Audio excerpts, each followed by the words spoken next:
አብዛኞቻችን ከቅንጦት መኪኖች መካከል የትኛው ይመቻቸዋል ብንባል መልሳችን ካዲላክ እንደሚሆን ግልጽ ነው።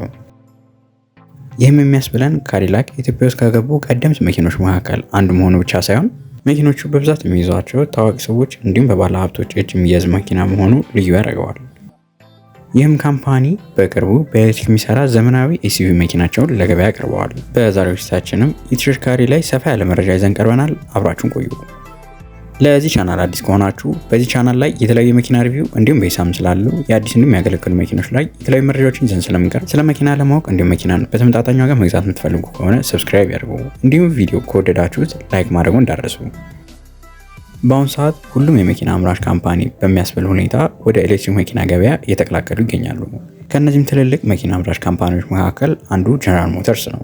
ጀነራል ሞተርስ በስሩ የተለያዩ መኪና አምራች ድርጅቶች ያሉ ሲሆን እነዚህም ድርጅቶች አብዛኞቹ የኤሌክትሪክ መኪኖችን እያመረቱ ይገኛሉ። ከነዚህ መካከልም የቅንጦት መኪኖችን በማምረት የሚታወቀው ካዲላክም ወደ ኤሌክትሪክ መኪና የሚያስገባውን አዲስ በኤሌክትሪክ የሚሰራ ኤስዩቪ መኪና ለገበያ አቅርበዋል። ይህም ተሽከርካሪ ካዲላክ ላይሪክ ይባላል። የተሽከርካሪ ወደ ገበያ የገባው በ2023 ዓ.ም ሲሆን መኪናው በአሁኑ ሰዓት በተለያዩ ሀገራት ላይ ተቀባይነትን አግኝቷል። ይህ ተሽከርካሪ የሚገጣጠመው በአሜሪካ እንዲሁም በቻይና ሲሆን ይህም መኪና የተሰራበት ፕላትፎርም EV3 የሚባል ፕላትፎርም ላይ ነው የተሰራው። ይህም ፕላትፎርም ከሌሎች መኪኖች ጋር ሼር የሚያደርግ ሲሆን በዚህ ፕላትፎርም ከሚሰሩ መኪኖች መካከልም ቢዩክ ኤሌክትራ E4፣ ቢዩክ ኤሌክትራ E5 እና ቼቭሮሌት ብሌዘር EV ተጠቃሽ ናቸው። ይህ ተሽከርካሪ ምልከታችንን ከውጭ ገጽታ ስንጀምር የመኪናው የፊተኛው ገጽታው ለየት ያለና ሚስብ ግሪል መሳይ የተገጠመለት ሲሆን ምንም እንኳን የተሽከርካሪ በኤሌክትሪክ የሚሰራና ግሪል የሚያስፈልገው ቢሆንም ካዲላክ እንደመሆኑ በግሌ እኔ በጣም ወድጄዋለሁ። የመኪናው የፊተኛው ገጽታ እንደ መኪናው ትሪም ሌቭል የተለያዩ አማራጮች ያሉ ሲሆን እዚሁ ፊት ለፊቱ ላይም የካዲላክ ሎጎ ታገኛላችሁ። የተሽከርካሪ ላይ የተገጠመለት መብራቶች በአይነታቸው ለየት ያሉ የፊት ለፊት መብራቶች የተገጠሙለት ሲሆን ከላይ የምታገኙት የፍሬቻ መብራቶች ናቸው። ከሶረድ ስንል ለየት ያለ ዲዛይን ያላቸው ኤልኢዲ ሄድላይት መብራቶች የተገጠሙለት ሲሆን እዚሁ ጋርም ኤልኢዲ ዴይታይም ረኒንግ ላይ ተገጥሞለታል። የእነዚህ መብራቶች ዲዛይናቸውም ከተለመደው የካዲላክ መኪኖች ላይ ከሚገኘው ዲዛይን ጋር ተመሳሳይ ነው። ወደ መኪናው የጎን ገጽታ ስንሄድ መኪናው ሞስ ከምናውቃቸው ኤስዩቪ መኪኖች ወጣ ያለ ዲዛይን ያለው ሲሆን እዚሁ የጎን ገጽታው ላይም የቻርጂንግ ፖርቱን እናገኛለን። የተሽከርካሪ ላይ የተገጠመለት ቸርኬ ባለ 20 ኢንች የአሉሚኒየም ቸርኬ እንደ ስታንዳርድ የሚመጣ ሲሆን እንደ አማራጭ ግን ተለቅ ያለ ኢንች ያላቸው የአሉሚኒየም ቸርኬዎች አማራጮች አሉ። ከመኪናው ቸርኬ ወደ ላይ ከፍ ስንል በጥቁር ፕላስቲክ የመኪናው ቦዲ ላይ የተገጠመለት ሲሆን ይህም መኪናውን ቦዲ ከአንዳንድ ነገሮች የሚከላከልና እንደ ጌጥ ያገለግላል። የመኪናው ስፖኪዮ ከመኪናው ቦዲ ከለር ለየት ባለ መልኩ በጥቁር ከለር የምናገኘው ሲሆን ይህም ስፖኪዮ ላይ አንዳንድ ፊቸሮች ተገጥሞለታል። ከተገጠሙለት ፊቸሮች መካከልም አውቶ ፎልዲንግ፣ አውቶ ዲሚንግ እና ብላይንድ ስፖት ሞኒተሪንግ ተገጥሞለታል። የመኪናው የኋላ ገጽታ ለየት ያለ ገጽታ ያለው ሲሆን ላይ አነስተኛ ስፖይለር ተገጥሞለታል። ከሱ ወረድ ስንል ደግሞ የኋላ መስታወቱን የምናገኝ ሲሆን የመኪናው የኋላ መስታወት ባለው ዲዛይን አማካኝነት የኋላ ዝናብ መጥረጊያ የማያስፈልገው ሲሆን የኋላ መብራቶቹም ለሶስት የተከፋፈሉ ናቸው። እነሱም ኤልኢዲ የፍሬም መብራቶች፣ ኤልኢዲ የኋላ ማርሽ መብራቶች እና ኤልኢዲ የፍሬቻ መብራቶች ናቸው። እዚሁ የመኪናው የኋላ ገጽታ ላይም የካዲላክ ሎጎ ታገኛላችሁ። ይህ ተሽከርካሪ አጠቃላይ ርዝመቱ 4.9 ሜትር ሲሆን ስፋቱ ደግሞ 1.9 ሜትር ነው።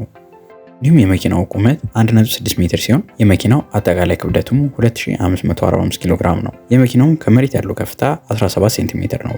እስካሁን ሰብስክራይብ ካላረጋችሁ ሰብስክራይብ እንዲሁም ላይክ ማድረጋችሁ እንዳትረሱ። ወደ መኪናው ውስጥ የገጽታ ስንገባ የመኪናው ውስጥ የገጽታ የሚያምርና አይን የሚስብ ገጽታ ያለው ሲሆን ለፍላጎታችሁም የተለያዩ የከለር አማራጮች አሉት። የመኪናው በር መክፈቻ ላይ የተለያዩ በተኖች ያሉ ሲሆን እነዚህም በተኖች ለተለያዩ አገልግሎት የሚውሉ ናቸው። የመጀመሪያው በተን የመኪና ወንበሮቹ ኤሌክትሪካሊ አጀስተብል ስለሆኑ ወንበሮቹን አጀስት ለማድረግ የምንጠቀምበት ሲሆን ሁለተኛው ደግሞ ለለምበር ሰፖርት እና ለማሳጅ የምንጠቀምበት ነው። በተጨማሪም እነዚህ በተኖች ለሜሞሪ ሴትም እንጠቀምባቸዋለን። የተሽከርካሪ ላይ ተለቅ ያለ ስክሪን የምናገኝ ሲሆን ይህ ስክሪን ላይም የምትመለከቱ መስመር ያላቸው ነገሮች እየተመለከቱ ይችላላችሁ። ይህም መኪናው ምን ያህል ቻርጅ እንደቀረው የሚያሳየን ነው። የመኪናው አብዛኛው ውስጣዊ ገጽታው ከካዲላክ ኤስኬሌት ጋር ተመሳሳይ ሲሆን መኪናው ዋጋ ግን ከካዲላክ ኤስኬሌት በግማሽ ያነሰ ነው። መኪናው ፑሽ ስታርት የተገጠመለት ሲሆን የመኪናው የተገጠመለት ስክሪን ስፋቱ 33 ኢንች ሲሆን ይህም ስክሪን ከርቭ ስክሪን ነው። ይህ ስክሪን ለሶስት የተከፋፈለው እንደ አንድ አስመስለው የሰሩ ሲሆን በግራ በኩል የምታገኙት ስክሪንም መኪናው መብራቶች መቆጣጠር የሚያስችለን ሲሆን ከዚህ በተጨማሪም መኪናው ጌጅ ክላሰር ምን አይነት ምስል እንዲኖረው በዚህ ስክሪን አማካኝነት መቆጣጠር ትችላላችሁ። የተሽከርካሪ ላይ የተገጠመለት መሪ ሌዘር ራፕ መልቲ ፈንክሽናል መሪ የተገጠመለት ሲሆን እዚሁ መሪ ላይ የተገጠሙለትን በተኖችና ተች ሴንሲቲቭ በተኖች አማካኝነት መኪናውን ጌጅ ክላስተር መቆጣጠር ትችላላችሁ። የተሽከርካሪ ላይ የተገጠመለትን መሪ ፓወር አጀስተብል ነው። የተሽከርካሪ ውስጥ የተለያዩ ቦታዎች ላይ እቃ ማስቀመጫ ያሉ ሲሆን ከነዚህ መካከል አንዱ ሴንትራል ካውንስሉ ነው። ይህም እቃ ማስቀመጫው ተለቅ ያለ ቦታ ያለው ሲሆን ከሴንትራል ካውንስሉ ከውስጥም ባለ 12 ቮልት ሶኬት እናገኛለን። ከሱ ፊት ለፊትም ዋየርለስ ፎን ቻርጂንግ እና ሁለት ካፕ ሆልደር የተገጠመለት ሲሆን ከስርም ተለቅ ያለ እቃዎችን ማስቀመጥ ያስችለናል።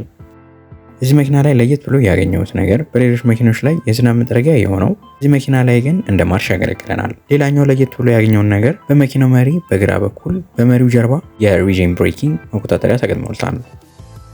የመኪናው ኢንፎቴመንት ስክሪን ተለቅ ያለ ስክሪን የተገጠመለት ሲሆን ይህም ኢንፎቴመንት ስክሪን የተለያዩ ፊቸሮችን ማስጠቀም ይችላል። ተሽከርካሪ ላይ ከ7 እስከ 19 ስፒከር የተገጠሙለት ሲሆን የእነዚህ ስፒከሮችም ከመኪናው ወንበር ላይ ራሱ ተገጥሞለታል። እነዚህ መኪኖች የስፒከሮቹ ብዛትም እንደ መኪናው ትሪም ሌቭል ልዩነት አላቸው። መኪናውን ስገዙ 2 ዞን አውቶማቲክ ክላይሜት ኮንትሮል እንደ ስታንዳርድ የሚመጣ ሲሆን ባለ 3 ዞን ክላይሜት ኮንትሮል ግን እንደ ኦፕሽናል ማስገጠም ትችላላችሁ። የተሽከርካሪ ላይ የተገጠመለት ኢንፎቴመንት ስክሪን የተለያዩ በተኖች ከስር የተገጠሙለት ሲሆን ይህም ኢንፎቴመንት ስክሪን ዋየርለስ አፕል ካርፕላይ፣ አንድሮይድ አውቶ፣ ናቪጌሽን እንዲሁም የመኪናውን ግለብ ቦክስ የምትከፍቱት በዚህ ስክሪን አማካኝነት ነው። የተሽከርካሪ ላይ ተለቅ ያለ ሰሩፍ የተገጠመለት ሲሆን ይህም ብርሃን ወደ መኪናው በቀላሉ መግባት ያስችለዋል።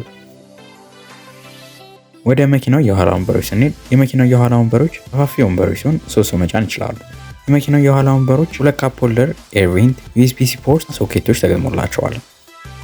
የዚህ ተሽከርካሪ የመኪናው የኋላ እቃ መጫኛው በእግራችሁ መክፈት የሚችሉ ሲሆን የኋላ እቃ መጫኛውም ተለቅ ያሉ እቃዎችን ያለ ሀሳብ መጫን ያስችላቸዋል። የያዛችሁትም እቃ ተጨማሪ ቦታ የሚያስፈልጋችሁ ከሆነ መኪናው የኋላ ወንበሮችን በማውረድ ተጨማሪ ቦታ ማግኘት ትችላላችሁ። የተሽከርካሪ ላይ የተገጠመለት ባትሪ ባለ 100 ኪሎዋት አወር ሊቲየም አየን ባትሪ የተገጠመለት ሲሆን መኪናው የተገጠመለት የኤሌክትሪክ ሞተር ደግሞ ፐርማኔንት ማግኔቲክ ኤሌክትሪክ ሞተር ተገጥሞለታል። የተሽከርካሪ ላይ ሁለት አይነት የኤሌክትሪክ ሞተር አማራጮች የተገጠሙለት ሲሆን ባለ ሲንግል ሞተሩ 340 ፈረስ ጉልበት ማመንጨት የሚችል ሲሆን የዚህም ድራይቭ ታይፑ ሪቪል ድራይቭ ነው። ባለ ሲንግል ሞተሩም በአንድ ጊዜ ቻርጅ 502 ኪሎ ሜትር መጓዝ ይችላል። ሌላኛው አማራጭ ባለ ዱዋል ሞተሩ ሲሆን ይህም 500 የፈረስ ጉልበት ማመንጨት ይችላል። ይህም ባለ ሁለት ሞተር የተገጠመለት በአንድ ጊዜ ቻርጅ 494 ኪሎ ሜትር መጓዝ የሚችል ሲሆን እነዚህ ተሽከርካሪዎችንም ቻርጅ ለማድረግ በ19 ኪሎዋቱ በ5 ሰዓቶች ቻርጅ ማድረግ የሚችል ሲሆን ፋስት ቻርጀር ደግሞ በ190 ኪሎዋቱ ደግሞ በ10 ደቂቃ ውስጥ ፉል ማድረግ ይችላሉ። እነዚህ መኪኖች በአሁኑ ሰዓት በአዲስ አበባ ገበያ ውስጥ በብዛት የምታገኟቸው ሲሆን መኪኖችም አብዛኞቹ የተገጣጠሙት በቻይና ነው። እነዚህ መኪኖችም በአሁኑ ሰዓት እየተሸጡበት የሚገኘው ዋጋ በ13 ሚሊዮን ብር ነው።